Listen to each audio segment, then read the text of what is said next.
Olivia was 33, a manager at an international company, always impeccably dressed, smiling, capable, present. Everyone saw her as a role model. But Olivia came into my office one day and said a sentence I'll never forget. "I'm tired of having to be perfect when all I want is to be myself." Olivia was the kind of person who never said no. She organized, helped, anticipated needs, managed crises, solved everything. On the outside, she looked invincible. On the inside, she was falling apart.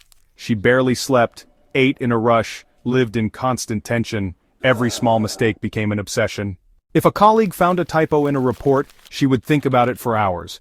If she received a compliment, she dismissed it. If something went wrong, it was her fault. Always her fault.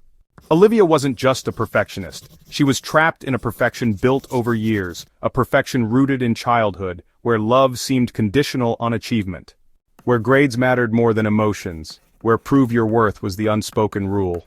In the early sessions I asked her, when was the last time you did something just because you wanted to, not because you had to?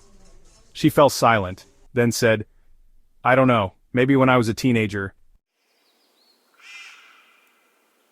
That moment changed everything. We started working on her story, her beliefs. Perfection, for Olivia, had become an armor. It protected her from judgment, but it also suffocated her.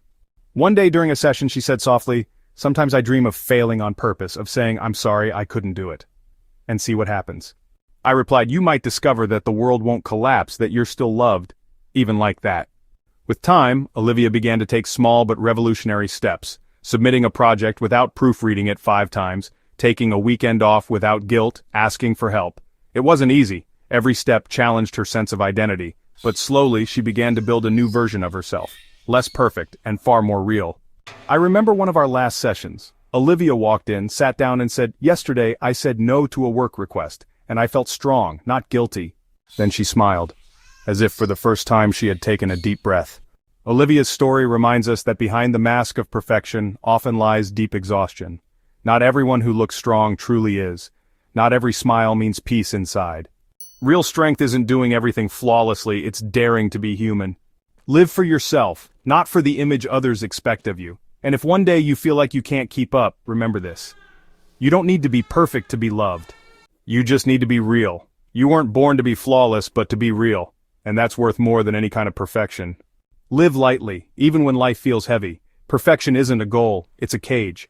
Have the courage to make mistakes, because only those who allow themselves to fall can truly learn how to fly.